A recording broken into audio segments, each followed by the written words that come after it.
मार्च को उपराज्यपाल मनोज सिन्हा के अभिभाषण से शुरू होगा। यह सत्र 21 दिनों का होगा। इस सत्र में बीते 6 वर्षों में पहली बार जम्मू कश्मीर का वार्षिक बजट पेश किया जाएगा। जम्मू कश्मीर विधानसभा में अंतिम बार बजट वर्ष 2018 में पेश किया गया था। उस वक्त जम्मू कश्मीर एक पूर्ण राज्य था।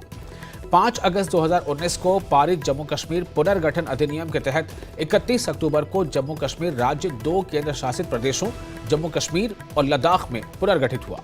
इसके बाद पिछले साल केंद्र शासित जम्मू कश्मीर प्रदेश में पहली विधानसभा का गठन हुआ था।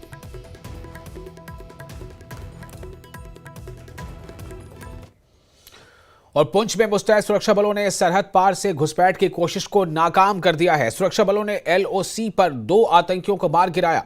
हथियार भी बरामद किए गए। इलाके में सुरक्षा बलों का सर्च ऑपरेशन जारी है। तो सबसे अहम बात यह है कि सुरक्षा बलों ने सरहद पार से घुसपैठ की कोशिश को नाकाम बनाते हुए सुरक्षा बलों ने 2 आतंकियों को मार गिराया है।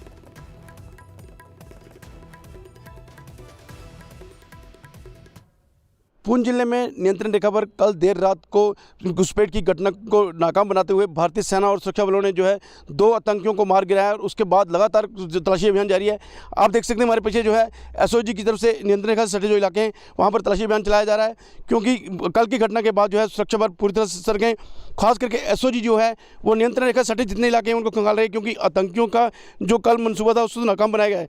लेकिन कहीं ना कहीं इस बात की शंका रहती है कि अगर अंधेरे में कोई आतंकी बच के निकल जाता है तो उसकी तलाश की जाती है और उसको तलाश करके उसके अंजाम तक पहुंचाया जाता है। इसी को देखते हुए जो है बड़े पैमाने पर यहाँ तलाशी अभियान चल रहा है और सुरक्षा बल विशेषकर SOG, CRP और सेना जो है लगातार इस इलाके में अपने काम को अंजाम दे रही हैं। Munish Sharma, news network, Poonch.